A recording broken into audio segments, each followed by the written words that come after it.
faudrait presque, lorsque vous recevez un PDF par email, vous faire garantir par votre fournisseur qu'il n'a jamais édité le document papier ou qu'il ne l'a pas numérisé en fait. C'est l'un des aspects un peu compliqués de la chose. Il faut bien comprendre que pour l'administration, la notion d'original et de double original, donc original pour celui qui reçoit et double original pour celui qui émet, est quelque chose de fondamental et sur lequel on ne revient pas.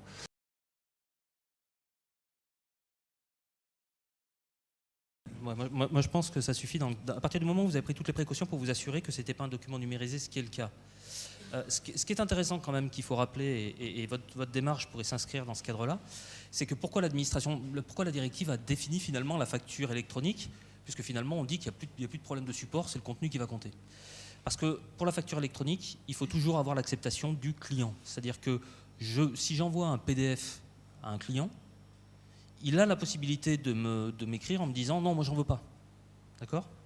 Donc là, le fait d'avoir cet échange, finalement, pour le fournisseur, c'est un avantage parce que ça formalise votre acceptation, donc pour lui c'est bien, et puis vous, ça vous sécurise.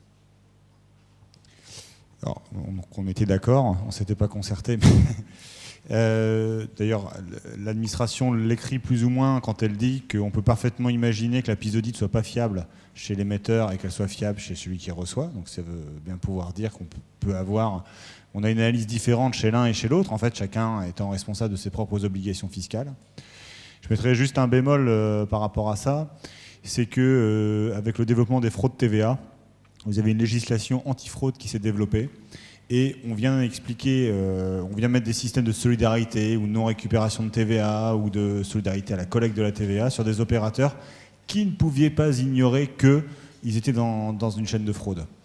Alors, ça permet à l'administration, au bout d'un moment, de faire sauter ce verrou en disant chacun ses obligations ou de laisser un opérateur de dire mais moi j'ai tous les documents. Parce qu'en fait, dans les beaux schémas de fraude bien organisés, bien faits, finalement, vous avez des opérateurs qui arrivent à dire mais moi j'ai tous les documents. Et l'administration, du coup, avait besoin de texte pour aller même au-delà de ça en disant mais en fait, vous auriez dû savoir avec qui vous travaillez. Nous, on a démontré que votre fournisseur, votre client est un fraudeur patenté. Vous ne pouviez pas ignorer que. Voilà. Donc, c'est la limite à l'exercice. Il faut savoir aussi quand même avec qui on travaille. Et les secteurs de fraude sont connus. Il faut savoir quand on intervient ou pas dans ce type de secteur.